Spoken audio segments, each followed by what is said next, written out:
ఆయన ఒక ఛాన్స్ అని ముద్దులు పెట్టి భుజాలు దౌడి మరి నెత్తి మీద చెయ్యి పెట్టాడు. ఇప్పుడు లాస్ట్ గా అదే చెయ్యి ఆయన మీదకి పోద్ది. భస్మాసురుడికి ఎలా వెళ్ళిందో అదే విధంగా ఆయన నెత్తిన ఆయన పెట్టుకోవాల్సి వస్తుంది. ఈ 3 నెలలు ఆగిన తర్వాత ఆయన రావడమే ప్రజావేదిక కూల్చేశాడు. సంక్షేమ పథకాలు రాష్ట్రం మొత్తం మీద 6 లక్షలు తీసేసిన ఘనత ఒక జగన్ గారికి.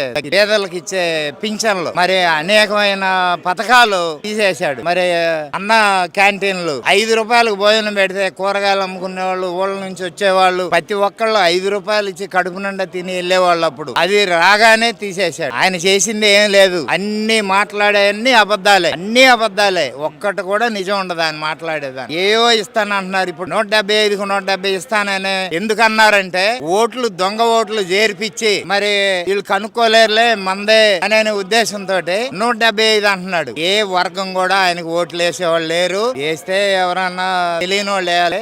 గ్యారంటీగా ఈసారి తిరగబడిద్ది. 160 ఇటు 25 అటు మిగలా ఏమన్నా ఎవరికన్నా పోదు. గ్యారంటీగా జరిగేది అది. ప్రజలకి నాయకుల కంటే ప్రజలే తెలివి కల్లోళ్ళు అన్ని గమనిస్తారు. రేపు వాళ్ళు అనుకునేది ఏమీ జరగదు. 175కు 175 అని ఈ రోజు కూడా అంటున్నారు. మరి రోజా గారు ఉన్నారు, ఈ రోజు కూడా అంటున్నారు. మరి కొడాల నాన్నగారు వీళ్ళందరూ కూడా అంటున్నారు. గానీ అది జరిగేది కాదు. వాళ్ళకే